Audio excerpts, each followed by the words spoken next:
निश्चित त्या जागेची पडताळणी करण्यात येईल। त्याच्यात मेजर मुद्दा एवढाच आहे की वन विभागाची जागा असल्यामुळे ही जागा मिळणं फार कठीण जातं। पुण्याकरता आम्ही खूप प्रयत्न केला वन विभागाची जागा कचऱ्याच्या विल्हेवाटीकरता मिळावी, पण ती काही वन विभाग त्याला तयार होत नाही। त्यांचे कायदे आपल्याला माहिती आहे फार कडक आहेत, तरी देखील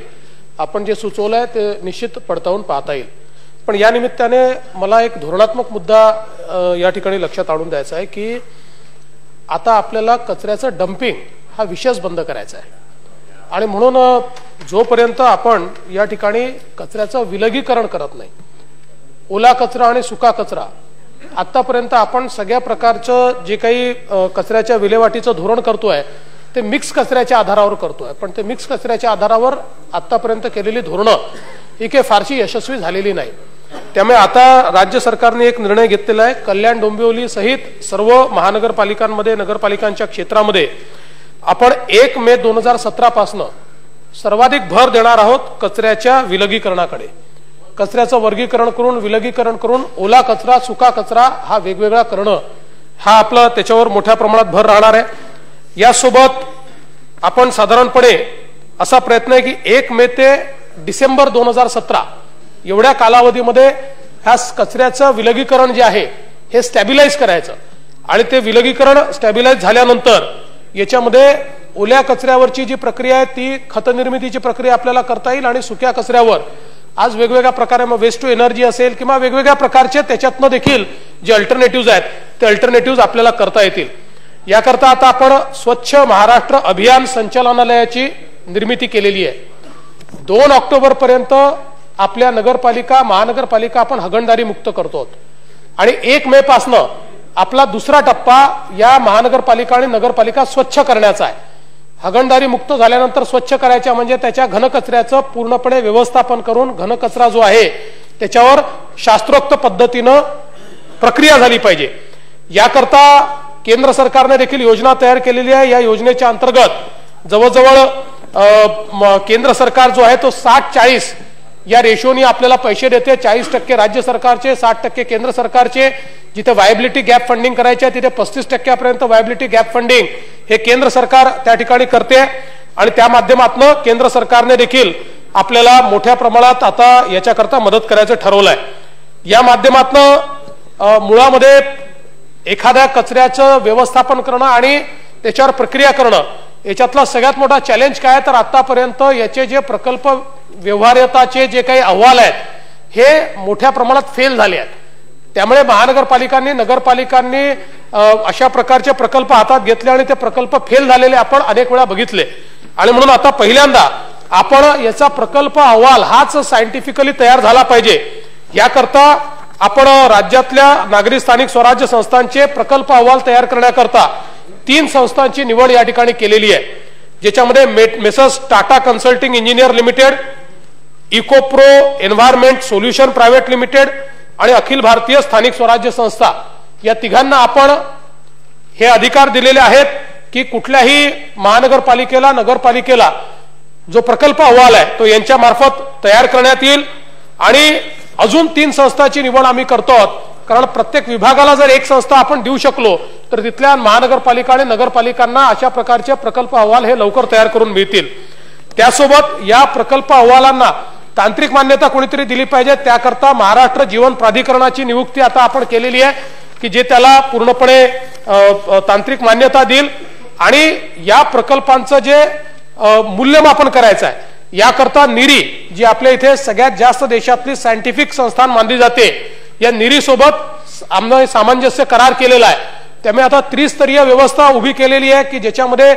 त्याचा प्रकल्प अहवाल तयार करणारी एजन्सी वेगळी आहे, त्याला तांत्रिक मान्यता देणारी एजन्सी वेगळी आहे आणि त्याचं मूल्यमापन करणारी एजन्सी वेगळी आहे। या तिघांच्या माध्यमातून आपण या ठिकाणी याचं मूल्यमापन करणार आहोत। त्यासोबत आपण हँडबुक ऑफ टेक्नॉलॉजीज तयार केलाय की ज्याच्या माध्यमातून आपण एक मेन्यू ऑप्शन देतो आहोत की कुठल्या कुठल्या टेक्नॉलॉजी उपलब्ध आहेत, त्या टेक्नॉलॉजीच्या माध्यमातून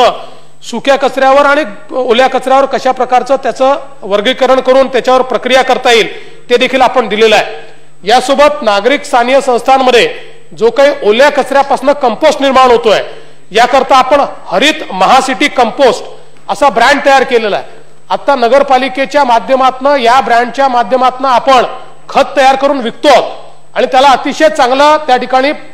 शेतकऱ्यांकडून प्रतिसाद आहे। त्यामुळे सगळ्या महानगरपालिकांना आणि नगरपालिकांना हा ब्रँड आपण देतो, शेती विभागाच्या सोबत आपल्या त्याचा आपण टायअप करतो आणि हा जो महानगरपालिकेच्या कचऱ्यातनं जो काही आपण कंपोस्ट तयार करणार आहोत, खत तयार करणार आहोत, हा हरित महासिटी कंपोस्ट या नावाने एक सिंगल ब्रँड म्हणून अतिशय चांगल्या प्रकारचं जाहिरात आणि सगळ्या गोष्टी करून आपण तो शेतकऱ्यांपर्यंत पोहोचवण्याचा प्रयत्न करणार आहोत। त्यासोबत वेस्ट टू एनर्जी म्हणजे घनकचऱ्यापासून ऊर्जा निर्मितीचे जे प्रकल्प आहेत त्या संदर्भात देखील आपण मोठ्या प्रमाणात काम सुरू केलेलं आहे आणि यामध्ये मोठ्या शहरांमध्ये तर हे प्रकल्प आपल्याला व्यवहार्य करता येतील, पण ज्या ठिकाणी छोट्या शहरांचे क्लस्टर करून आपल्याला जर हे करता आले तर त्याचा देखील प्रयत्न हा राज्य सरकारच्या माध्यमातून निश्चितपणे करण्यात येणार आहे। आणि म्हणून एक अत्यंत कॉम्प्रिहेन्सिव्ह पॉलिसी की ज्याच्यामध्ये आपण 1 मे 2017 पासून तर डिसेंबर 2019 पर्यंत या जो 2.5 वर्षाच्या कालावधीमध्ये शहरांच्या घनकचऱ्याचं विलगीकरण करणं, त्याचं व्यवस्थापन करणं आणि त्याच्यावर प्रक्रिया करणं आणि आता केवळ या विलगीकरणानंतर शास्त्रोक्त पद्धतीने विल्हेवाट लावल्यानंतर ज्या गोष्टी उरतील त्याचंच डंपिंग करायची परवानगी आपण देऊ, बाकी गोष्टींचं डंपिंग हे आपण या ठिकाणी करू देणार नाही। आणि त्या संदर्भात कल्याण डोंबिवलीच्याही संदर्भात मगाशी ज्याप्रमाणे सांगितलं की जी मोहीम आपण त्याच्या संदर्भातली हातामध्ये घेतली आहे त्या माध्यमातून जवळजवळ आता बायोगॅस प्रकल्प जे आपण 8 तयार करतोय ते बारवे, तिसगाव, कचोरे, राजूनगर, टिटवाळा पूर्व, टिटवाळा पश्चिम, उंबर्डे आणि आयरे या ठिकाणी आपण करतो। त्याचप्रमाणे शास्त्रोक्त भराव भूमीची ठिकाणे उंबर्डे, बारवे आणि मांडा या ठिकाणी आपण केलेली आहेत। 27 गावांकरता देखील आपण विशेषत्वाने निधी हा कल्याण डोंबिवली महानगरपालिकेला उपलब्ध करून दिलाय आणि यासोबत नगर विकास विभागाला मी सूचना दिल्या आहेत की निधीचं वाटप करताना सर्वाधिक प्राधान्याने स्वच्छ महाराष्ट्र अभियानाच्या अंतर्गत नगरपालिका किंवा महानगरपालिका घनकचऱ्याच्या व्यवस्थापनाकरता किंवा लिक्विड वेस्ट मॅनेजमेंट करता जर आपल्याला निधी मागतील तर त्याला निधी आपण उपलब्ध करून दिला पाहिजे। त्यामुळे मी या माध्यमातून सगळ्या सदस्यांना हे सूचित करू इच्छितो की आपल्या महानगरपालिका क्षेत्रातनं किंवा नगरपालिका फायनान्शियल घनकचऱ्याच्या व्यवस्थापनाचे कुठलेही सायंटिफिक प्रस्ताव या पद्धतीने तयार करून तुम्ही राज्य सरकारकडे दिले तर राज्य सरकार त्याच्यामध्ये फायनान्शियल मदत देखील करण्याकरता तयार आहे। राज्य सरकार त्याचा पूर्ण जो काही वायबिलिटी गॅप फंडिंग असेल, केंद्राचे पैसे असतील, राज्याचे पैसे असतील, तुमचा हिस्सा उभा करायचा असेल आणि एखादी नगरपालिका जर हिस्सा उभा करण्यामध्ये कमजोर पडत असेल तर त्याला कर्ज मिळवून देण्यापर्यंत सगळ्या प्रकारचं हँडहोल्डिंग हे राज्य सरकारच्या माध्यमातून केलं जाईल। आणि म्हणून शेवटी आपण विकासाची जी प्रक्रिया म्हणतो या प्रक्रियेतला सगळ्यात महत्त्वाचा भाग जर काही असेल तर तो सॉलिड आणि लिक्विड वेस्टचं मॅनेजमेंट, त्याच्यावर प्रक्रिया हे त्यात सगळ्यात महत्त्वाचं आहे, त्याला सर्वोच्च प्राधान्य दिलं जाईल आणि सदस्यांनी या संदर्भात जे काही आता या ठिकाणी सूचना दिलेल्या आहेत त्या सूचनांचा अवलंब निश्चितपणे करण्यात येईल।